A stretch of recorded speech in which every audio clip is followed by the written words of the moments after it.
Hello friends, मैं पंकज और आप सभी का स्वागत है मेरे इस वीडियो में। तो आज की इस वीडियो में हम मोस्ट इम्पॉर्टेंट क्वेश्चंस करने वाले हैं फिर से। तो चलिए शुरू करते हैं। हमारा पहला क्वेश्चन देखते हैं क्या है। तो पहला क्वेश्चन जो है वो है कि 11 की घात माइनस 4/3 गुना में 11 की घात माइनस 5/3 का मान ज्ञात करें। अब हमने करना क्या, देखो सबसे पहले ये क्वेश्चन है, इस क्वेश्चन को उठाकर लिख दो ऐसे एज इट इज, ठीक है। फिर क्या करा, देखो आधार दोनों का सेम है और गुना हो रहे हैं, तो हम क्या करेंगे, इसको एक लिखेंगे और इन दोनों को क्या कर देंगे, जमा कर देंगे, ठीक है। तो ये देखो जैसे ये मैंने लिख रखा है कि किस फॉर्मूले से आया ये, ठीक है, इस फॉर्मूले से ये आया है, ठीक है। a की पावर m इंटू a की power n is equals to a की पावर m प्लस n। देखो तो अब यहाँ पे प्लस करा हमने, -4/3 जमा -5/3, देखो जमा घटा घटा हो गई, तो ये ऐसे आ गया। फिर आधार इनका सेम है तो ये यहाँ आया और -4 और -5 ऐसे ही आ गए, ठीक है। फिर देखो दोनों को जमा कराया, 11 की घात -9/3। अब यहाँ देखो घात कैसी है, यहाँ पे घटा में है घात, तो इस घात को जमा करने के लिए हमने इसको पलट दिया। अब इसको पलटा तो ये बन गया a की पावर -m से 1/a की पावर m बन गया, ठीक है। 11 की घात जो थी वो घटा में थी, तो यहाँ अब जमा में हो गई, ठीक है। फिर हमने क्या करा, इसको कैंसिल करा, 3 एकम 3, 3 तिया 9, तो यहाँ आ गया 1/11 की घात 3। अब यहाँ देखो जैसे मैंने बता रखा है कि 11 की घात जो 3 है, 11 की घात 3, इसका मतलब है 3 बारी, तो 1 2 3 बारी हमने इसको गुना कर दिया। अब आएगा क्या, 1331 आ रहा है गुना करने के बाद, ठीक है। तो एक को करते हैं तो एक ही आता है, ठीक है। एक को का चाहे क्यूब हो चाहे स्क्वायर हो, एक ही आएगा आंसर, ठीक है। तो यहाँ 11 का आया 1331, तो यहाँ 1/1331 हमारा आंसर आ गया, ठीक है। तो चलिए अब हम अगले क्वेश्चन की तरफ बढ़ते हैं। तो देखो ये है हमारा सेकंड क्वेश्चन, x जमा 2 बराबर 0 को ax जमा by जमा c बराबर 0 के रूप में लिखो। तो देखते हैं कैसे लिखते हैं। देखो पहले यही लिख दो क्वेश्चन, x जमा 2 बराबर 0 है हमारे पास, ठीक है। अब हमने क्या करा, देखो यहाँ पर इसको 0 भी लिख सकते हैं। देखो x जमा 0 जमा 2 बराबर 0, ये भी लिखा जा सकता है ना, क्योंकि देखो 0 को किसी में भी ऐड या सब्ट्रैक्ट करोगे तो वही नंबर आ जाएगा।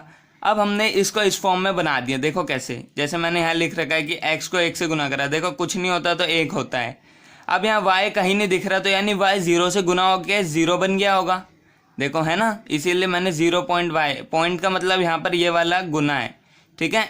1 x से गुना हो रहा है, 0 y से गुना हो रहा है, इसलिए 0 बन गया होगा और यहाँ से हट गया होगा, जमा 2 बराबर 0। अब देखो ये मैंने फिर से लिखा 1.x प्लस में 0.y plus 2 is equals to 0, यानी 1x जमा 0y जमा 2 बराबर 0, ये लिखा। अब ये देखो ax जमा by जमा c बराबर 0, ये इस फॉर्म में आ गया, तो ये हमारा आंसर आ चुका है, ठीक है। तो अगले क्वेश्चन की तरफ बढ़ते हैं। तो चलिए, तो देखो हमारा तीसरा क्वेश्चन है, दी गई आकृति में कोण AOB के प्रतिवर्ती का मान ज्ञात करें। अब देखो आकृति दे रखी है, इसके अंदर एक कोण है 45 डिग्री का। अब इसका प्रतिवर्ती कौन सा होगा, प्रतिवर्ती होता है ये पीछे वाला जो इसके बिल्कुल अपोजिट बन रहा हो, इसे रिफ्लेक्स एंगल बोलते हैं इंग्लिश में, ठीक है। अब देखो जैसे ये पूरा कोण जो होता है ये 360 डिग्री का होता है। अब इसमें से अगर हम ये वाला 45 घटा देंगे तो इसका प्रतिवर्ती आ जाएगा बाकी। तो देखो मैंने लिखा है आकृति में कोण AOB 45 डिग्री है, ठीक है, दिया हुआ है हमें। फिर हमने लिखा कोण AOB का प्रतिवर्ती, देखो तो 360 में से घटा दिया हमने 45। अब ये देखो इसको अगर फॉर्मूला बनाए तो कैसे बनेगा, ये बनेगा 360, 360 में से माइनस क्या करा हमने, माइनस करा कोण AOB, ये माइनस करा हमने, तो ये आया 45 और फिर घटा होकर 315 आया जो इसका प्रतिवर्ती है। तो यही हमारा आंसर हो गया, ठीक है। तो चले अगले क्वेश्चन की तरफ बढ़ते हैं। यह हमारा क्वेश्चन नंबर 4। देखो यदि 4x बराबर 7 का वर्ग माइनस 3 का वर्ग है तब x का मान ज्ञात करो। तो कितना सिंपल क्वेश्चन है, देखते हैं। देखो 4x बराबर 7 का वर्ग माइनस 3 का वर्ग, देखो यहाँ पर एक सूत्र लग रहा है a की 2 घटा b की 2 का। तो a की 2 घटा b की 2 का हम लिखते हैं एक बारी जमा में a जमा b और एक बारी घटा में a घटा b, ठीक है। ये वाला यहाँ पर सर्वसमी का लग रहा है, यानी ये वाला सूत्र यहाँ पर लग रहा है। देखो 4x ये रहा बराबर, एक बार जमा में करो तो 7 जमा 3 और फिर एक बारी घटा में लिख दे तो 7 घटा 3 आ गया। अब देखो 7 3 10, गुना में 7 में से 3 गया तो कितना आएगा 4, तो यार 4x बराबर 10 चौक 40, ठीक है। तब ये 4 नीचे गया, यहाँ गुना और वहाँ गया तो भाग हो गया। देखो x बराबर 40/4 आ गया। अब इसको कैंसिल करा, 4 एकम 4, 4 दाए 40, तो x कितना आ गया हमारा 10। तो ये हमारा आंसर यहाँ पे हो गया। तो अब हम अगले क्वेश्चन की तरफ बढ़ते हैं, जो है हमारा 5वां क्वेश्चन, ठीक है। देखो यहाँ पर है चित्र से x का मान ज्ञात कीजिए। देखो ये चित्र दे रखा है हमें पूरा, और यहाँ पे हमें x का मान ज्ञात करना है, ठीक है। अब देखो सिंपल सी बात है, ये सारे जो कोण होते हैं ना एक रेखा पर ये जो कोण बनते हैं, ये सारे कोण, जैसे ये वाला कोण, ये वाला कोण, ये वाला कोण, ये सारे मिलकर 180 डिग्री का एंगल बनाते हैं। क्यों बनाते हैं? क्योंकि रैखिक युग्म कहते हैं इसे, ठीक है, इसे कहते हैं रैखिक युग्म। अब देखो तो यहाँ पे कौन से कोण बन रहा है? एक बन रहा है कोण AOC बन रहा है, जमा में एक कोण COD बन रहा है, और फिर एक कोण BOD बन रहा है, ठीक है। तीनों कोणों को लिखा, बराबर में 180 कर दिया। अब AOC क्या है? AOC जो है वो है x-1, तो हमने लिख दिया x-1 प्लस में, फिर यहाँ COD क्या है x, तो यहाँ लिखा x, और BOD कौन सा वाला कोण है? ये x जमा 1, तो ये भी लिख दिया, बराबर में 180। अब देखो x-1 जमा x प्लस 1 बराबर 180, ठीक है। अब देखो 1 2 3, तीनों जमा में x, तो ये बन गया 1 2 3 3x। अब ये एक बारी माइनस का एक बारी प्लस का, तो कैंसिल हो गया, तो मैंने लिखा नहीं, ठीक है। और बराबर में 180 ऐसे का ऐसा आ गया। अब देखो x यहाँ है 180, ये 3 यहाँ गुना हो रहा है, वहाँ गया तो भाग हो गया। अब ठीक है, देखो मैं बताता हूँ। देखो यहाँ 3 क्या हो रहा है? गुना हो रहा है। अब वहाँ गया तो भाग हो गया, ये नीचे चला गया, ऊपर से नीचे। अब देखो इसको कैंसिल करोगे तो हमारा क्या आएगा? 3 एकम 3 और 3 छेक, देखो 3 एकम 3, 3 छेक 18, और ये 0। तो ये कितना बन गया? x का मान आ गया हमारा 60, और ये हमारा आंसर हो गया, ठीक है। इसको हमने कैसे लिखा फिर से बता दूं। ये जो 3 था 180 से कि यहाँ नीचे चला गया, ठीक है, और ऐसे फिर यहाँ कैंसिल हुआ, और हमारा आंसर क्या आ गया? 60। तो हम बढ़ते हैं अब अगले क्वेश्चन की तरफ। देखो हमारा छठा क्वेश्चन है, कोटि 3 और भुज -4 वाला बिंदु किस चतुर्थांश में स्थित होगा? तो ये क्वेश्चन करने से पहले मैं आपको इसका इंट्रोडक्शन दे देता हूँ। तो देखो इसको बोलते हैं कार्तीय तल, ठीक है। इसके अंदर ये होता है x अक्ष और ये होता है y अक्ष। इसे x एक्सिस बोलते हैं, इसे y एक्सिस बोलते हैं, ठीक है। इसके अंदर चतुर्थांश होते हैं 1 2 3 4, 4 भाग होते हैं, इसीलिए इसको चतुर्थांश बोलते हैं, ठीक है। अब पहले चतुर्थांश में देखो यहाँ पर x में जो x अक्ष पर है, इधर जमा वाले नंबर होते हैं और इधर घटा वाले नंबर होते हैं। और देखो ये y अक्ष पर ऊपर की तरफ जो है ये जमा वाले नंबर होते हैं और नीचे की तरफ घटा वाले नंबर होते हैं, ठीक है। तो देखो यहाँ इस हिस्से में चतुर्थांश का ये होता है पहला चतुर्थांश, इसे बोलते हैं पहला चतुर्थांश, ये होता है दूसरा, ये होता है तीसरा, और ये होता है हमारा चौथा चतुर्थांश, ठीक है। ये 4 चतुर्थांश ऐसे होता है, पहला दूसरा तीसरा चौथा। इसके अंदर देखो पहले में दोनों जमा वाले नंबर होते हैं, दूसरे में x वाला जो नंबर होता है वो घटा का होता है, y वाला जमा का होता है, तीसरे में दोनों घटा के नंबर होते हैं, और चौथे में x वाला जमा का y वाला घटा का नंबर होता है। अब ये निर्देशांक दर्शाते हैं। अब कैसे मैं बताता हूँ, जैसे मान लो कोई नंबर है 4 और 3, ये नंबर है, ठीक है, ये होता है। अब देखो इसके अंदर मैं एक चीज़ बता दूँ, जो आगे वाला चीज़ होता है x निर्देशांक होता है, इसको बोलते हैं भुज, और जो y वाला होता है इसको बोलते हैं कोटि। x वाले को बोलते हैं भुज, y वाले को बोलते हैं कोटि, ठीक है। तो यहाँ पर इसने बोला है कि कोटि 3, देखो अच्छा मैंने ऐसे ही लिख दिया, कोई नहीं, अच्छा है ना। देखो अब उसने बोला है कोटि 3 भुज -4 वाला बिंदु। अब ये जो ये बिंदु बना, ठीक है, ये किस चतुर्थांश में स्थित होगा? तो देखो इसका x नेगेटिव है यानी घटा का, और y पॉजिटिव यानी जमा का। तो देखो ये घटा का और ये जमा का हो गया, तो ये कौन से चतुर्थांश में? दूसरे चतुर्थांश में, ठीक है। तो यहाँ लिख दो बिंदु -4 3 दूसरे चतुर्थांश में स्थित है। ठीक है, ये लिखना है।